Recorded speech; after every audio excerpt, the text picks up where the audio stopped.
अस्सलाम वालेकुम स्टूडेंट्स। तो आज का हमारा टॉपिक है psycholinguistics. Psycholinguistics is also known as psychology of language. अब साइको और लिंग्विस्टिक्स टू वर्ड से मिलकर ये बना है। साइको का मतलब क्या है? इसका मतलब होता है माइंड, मेंटल प्रोसेस या ब्रेन, मेंटालिटी। और लिंग्विस्टिक्स का मतलब आपको पता है कि ये स्टडी ऑफ लैंग्वेज है। So we can say that it is the relationship between brain and language.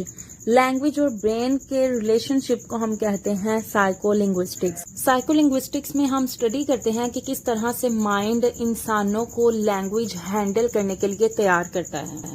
Jacob Robert के मुताबिक psycholinguistics is the relationship between language and human mind. और ये पॉइंट याद रखिएगा कि जैकब रॉबर्ट ने ही साइकोलिंग्विस्टिक्स को फर्स्ट टाइम इंट्रोड्यूस करवाया था अपनी बुक में an objective psychology of grammar. Psycholinguistics की 3 थेरीज हैं। The first one is language comprehension, second is language production and third is language acquisition. इन तीनों को हम 1 बाय 1 डिस्कस करेंगे। तो सबसे पहले लैंग्वेज कॉम्प्रिहेंशन की बात करते हैं। कॉम्प्रिहेंशन से आपको मतलब समझ आ रहा होगा कि इसका मतलब है समझना, एबिलिटी टू अंडरस्टैंड समथिंग। कोई भी चीज समझने की एबिलिटी को लैंग्वेज कॉम्प्रिहेंशन कहते हैं। How we process and understand language. कौन सी चीज समझने की बात की जा रही है? लैंग्वेज को समझने की बात की जा रही है कि इंसान किस तरह से लैंग्वेज को अंडरस्टैंड करता है। It is the ability to understand the different elements of spoken और रिटन लैंग्वेज। इसमें लैंग्वेज को किस तरह से समझा जाता है, इसके डिफरेंट एलिमेंट्स को समझा जाता है। कौन से इसके एलिमेंट्स हैं? Meaning of words, how words are put together to form sentences.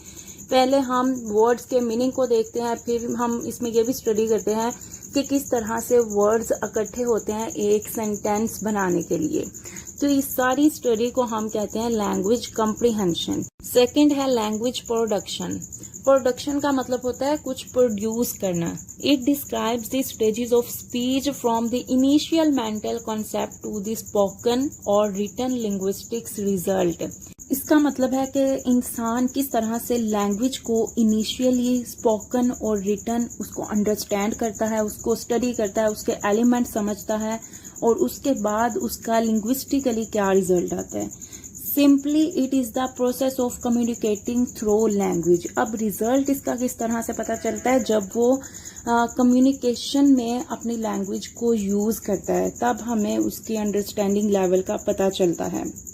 In other words, we can say that how we physically produce speech, how we speak and how we use language. Third पे है language acquisition. Language acquisition क्या है? How children learn their first language. First language कौन सी होती है? जो कि बच्चा पहली जुबान बोलता है उसको फर्स्ट लैंग्वेज बोलते हैं। How human acquire knowledge. अब ये इंसान का डिफरेंट है, यानी कि मेंटालिटी डिफरेंट है इंसान की। अब उस पे डिपेंड करता है कि वो selection of words for communication कौन से करता है। फॉर एग्जांपल नेगेटिव वर्ड्स भी हो सकते हैं, पॉजिटिव वर्ड्स भी हो सकते हैं। लैंग्वेज एक्विजिशन को मजीद समझने के लिए इसकी मजीद 2 थेरीज हैं। The first one is behaviourist theory and the second one is इनेट theory. अब हम इन दोनों को 1 बाय 1 डिस्कस करते हैं। तो पहले हम बिहेवियरिस्ट थ्योरी को डिस्कस करते हैं। बिहेवियरिस्ट थ्योरी स्किनर्स की थ्योरी है। It suggests that language is learn from the environment and condition. इसका मानना है, स्किनर का मानना है कि लैंग्वेज इंसान अपने इन्वायरमेंट से सीखता है। इन्वायरमेंट से किस तरह से? लाइक उसके इर्द गिर्द जो है, अगर उर्दू बोल रहे हैं, पंजाबी बोल रहे हैं, तो बच्चा अपनी फर्स्ट लैंग्वेज उर्दू ही सीखेगा या फिर पंजाबी सीखेगा, इंग्लिश सीखेगा, इन्वायरमेंट से सीखेगा। और कंडीशनिंग का क्या मतलब है? कंडीशनिंग का मतलब है कि अगर घर में गाली गलौज हो रही है तो बच्चा वो नेगेटिव चीजें सीखेगा। और अगर बच्चे के पेरेंट्स, रिलेटिव्स, बहन भाई पोलाइट अंदाज में बात कर रहे हैं, अच्छे वर्ड्स का यूज करते हैं, एहतरामन बात करते हैं, तो बच्चा भी वैसे ही सीखेगा। तो स्किनर के मुताबिक जो है वो लैंग्वेज इन्वायरमेंट और कंडीशनिंग बेसिस लर्न होती है। लैंग्वेज एक्विजिशन की सेकंड थ्योरी के बारे में बात करते हैं, जो कि है इनेटिस्ट थ्योरी। इनेटिस्ट थ्योरी नॉम चॉम्स्कीज थ्योरी है। इनेटिस्ट का मतलब क्या है? इसका मतलब है नेचुरल, कुदरती तौर पे जो हमें चीज मिलती है। अब इसका कहना है कि children born with the ability to acquire language, इन्हें बच्चा जो है अपने साथ ये एबिलिटी ले के आता है कि उसने किस तरह से लैंग्वेज को एक्वायर करना है। अब इनेटिस्ट का मतलब है नेचुरल, जैसे कि माँ की औलाद से मोहब्बत, बाप की औलाद से मोहब्बत एक नेचुरल प्रोसेस है, तो इसका भी यही मानना है कि ये जो लैंग्वेज लर्निंग है ना, ये एक नेचुरल चीज़ है, यानी बच्चा अपने साथ ये चीज़ लेके आता है। ये ऑपोजिट टू बिहेवियरिस्ट थ्योरी है। ये किस तरह से थ्योरी बनाई गई? Chomsky asked question why do children often say things that they have never heard before. Chomsky कहता है, चॉम्स्की ने जो पिछली थ्योरी हमने पढ़ी है उसमें क्वेश्चन करता है कि बच्चे जो चीज़ नहीं सुनते अपने एनवायरनमेंट से वो किस तरह से फिर प्रोड्यूस करते हैं, वो किस तरह से बोलते हैं। तो ये वाला क्वेश्चन का आंसर देने के लिए या ये प्रॉब्लम सॉल्व करने के लिए उसने इनेटिस्ट थ्योरी इजाद की। He suggests that children are born with a built-in ability to learn a first language. उसका मानना है कि जो बच्चे हैं ये इस एबिलिटी के साथ पैदा हुए हैं। He refers to this ability as LAD. LAD क्या है? Language acquisition device. अब ये वो कहता है कि ये जो एबिलिटी है ना, इंसान के माइंड में एक LAD सेट होती है। LAD कॉन्सेप्ट क्या है? ये concept enables an infant to acquire and produce knowledge. उसका मानना है कि जो LAD है ना, हर बच्चे के माइंड में फिट होती है।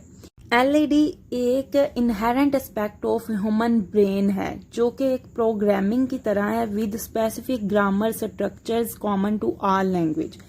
यानी ये कहता है कि ये विरासती चीज बच्चे में पाई जाती है। फॉर एग्जाम्पल, अगर जो बच्चे के माँ बाप हैं वो उर्दू बोलते हैं तो बच्चे के माइंड में उर्दू का जो भी ग्रामर है, जो भी इसकी स्ट्रक्चर है, वो बच्चे के माइंड में फिट होगी। तो इसका ये मानना यानी कि इनहेरेंटली उसको दी जाती है, विरासती तौर पे आती है। अगर बच्चे के माँ बाप चाइनीज़ बोलते हैं तो बच्चे में चाइनीज़ सीखने की एबिलिटी ऑलरेडी पाई जाएगी, यानी उस चाइनीज़ का स्ट्रक्चर, ग्रामर जो कुछ भी है वो उसके माइंड में ऑलरेडी फिट होगा। ये चॉम्स्की का मानना है। हाउ चिल्ड्रन लर्न लैंग्वेज, इस पे CA फर्गसन ने कहा है कि children are able to learn language because adults speak to them. यानी इनका मानना है कि जो बड़े बच्चों से बात करते हैं बच्चे वही सुन के लैंग्वेज को सीख जाते हैं। इसके बाद साइकोलिंग्विस्टिक्स में कॉग्निटिव प्रोसेस भी है। कॉग्निटिव प्रोसेस क्या है? It means how the brain process language, कि इंसानी दिमाग लैंग्वेज को सीखने के लिए क्या काम करता है, क्या किरदार अदा करता है। It examines the relationship between language and the mind. ये कॉग्निटिव प्रोसेस जो है ये माइंड और लैंग्वेज का जो रिलेशनशिप है इसका मुआयना करता है। कॉग्निटिव प्रोसेस के जरिए ही हम दूसरे लोगों से इंटरेक्ट कर पाते हैं। 7 टाइप्स ऑफ कॉग्निटिव प्रोसेस हम पढ़ेंगे तो इसकी आपको मजीद समझ आ जाएगी। First one, attention. अटेंशन क्या है? यानी आपको अटेंशन की जरूरत होती है। अभी मैंने बताया है कि through cognitive process we interact with others, तो इसके लिए हमें अटेंशन की जरूरत होती है। इंसान दूसरों के अटेंशन लेने के लिए कॉन्शियस एफर्ट भी करता है। फॉर एग्जाम्पल, कोई भी फ्लाइंग बर्ड है तो आप उस पे कॉन्शियसली नजर रखोगे, उसको देखने के लिए आप उसके लिए कॉन्शियस हो जाओगे। सेकंड पे है थॉट। थॉट का हमें मतलब पता है कि सोच है, तो it occurs with in your conscious mind. आप कॉन्शियसली सोचते हैं, जैसे कि हजरत अली का कौल है कि परेशानी हालात से नहीं बल्कि ख्यालात से आती है। तो इसका मतलब है कि ख्यालात हम कॉन्शियसली लाते हैं और थॉट को हम लाउडली एक्सप्रेस भी नहीं कर सकते, ना हम इसको फिजिकली एक्सप्रेस कर सकते हैं। थर्ड पे है परसेप्शन। परसेप्शन क्या है? It occurs through the 5 senses. 5 senses हमें पता है, साइट है, taste, sound, smell and touch. We often consciously and unconsciously interpret information gain through our actions, forming thoughts, opinions and emotional reaction. इसको हम example से समझते हैं, जैसे कि कोई भी इंसान कोई पर्टिकुलर फ्लावर को स्मेल करता है और किसी ने रेड रोज दिया था किसी को, तो जब वो रेड रोज देखेगा, उसको स्मेल करेगा, तो जिस इंसान ने उसको दिया था उसको उस बंदे की याद आ जाएगी। फोर्थ है मेमोरी। मेमोरी क्या है? याद। यानी जो भी आप इंफॉर्मेशन परसीव करते हैं वो किस तरह से आपकी शॉर्ट टर्म मेमोरी में या लॉन्ग टर्म मेमोरी में चली जाती है। शॉर्ट टर्म मेमोरी और लॉन्ग टर्म मेमोरी क्या है, इसे हम एक फ्रेज से समझेंगे यूज इट और लूज इट। यूज का मतलब है यानी जो भी आप वोकैबुलरी कहीं से सुनते हैं, आप जो भी सेंटेंस सुनते हैं उसको आप अगेन एंड अगेन यूज करते हैं तो वो आपकी लॉन्ग टर्म मेमोरी में चली जाती है, यानी वो आपको याद रह जाती हैं चीजें। और जो आप वोकैबुलरी एक दफा सुनते हैं और फिर उसको वहीं पे खत्म कर देते हैं, उसको यूज नहीं करते आगे, तो आप उसको लूज कर देते हैं, उसको यूज नहीं करते तो वो आपकी शॉर्ट टर्म मेमोरी में चली जाती है। फॉर एग्जाम्पल, आपको अपना बर्थडे विदाउट एनी एफर्ट याद रह जाता है, लेकिन अगर किसी दूसरे का बर्थडे आपको याद रखना पड़े तो आपको एफर्ट पुट करना पड़ती है, आपको माइंड में उसे बार बार याद दिलाना पड़ता है कि आज इस बंदे का बर्थडे होगा।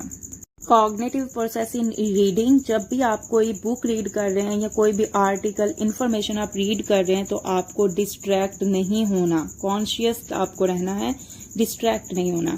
6th है in writing, cognitive process in writing, during writing we need to ignore noises, जो भी इर्द गिर्द नॉइसेज शोर हो रहा है आपको इग्नोर करना है। Start writing with proper plan, we must know what we want to write, हमें पता होना चाहिए कि हमें क्या लिखना है या क्या लिखना चाह रहे हैं। The 7th is language, through language we communicate with others, हम लैंग्वेज के थ्रू ही कम्युनिकेट कर पाते हैं। सॉरी टू से वीडियो थोड़ी लंबी हो गई है, लेकिन मुझे उम्मीद है कि आपको समझ आई होगी। वीडियो अच्छी लगी हो तो लाइक कीजिए, शेयर कीजिए और मेरे चैनल को सब्सक्राइब कीजिए ताकि आने वाली न्यू अपडेट्स आपको मिल सके। अल्लाह हाफिज।